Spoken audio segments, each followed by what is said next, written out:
Paulukod ko tayo. Yan po ang ayan, nakabagsak ang kamot ko. Gusto naman hindi. Nagkakalat pa dahil siya. Sige po, ako po mag-share po. Si Sister Ellen. Ako naman po, nagpapasalamat po kay God dahil isa po ako sa naging member ng LWCC.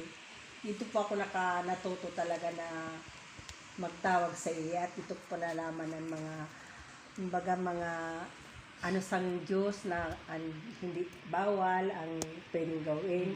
Ang mga naintindihan ko na pag-control sa sarili.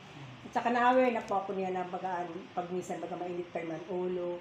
Kaya parang dito ko na feel na talagang paggaya na talaga si Lord sa imo.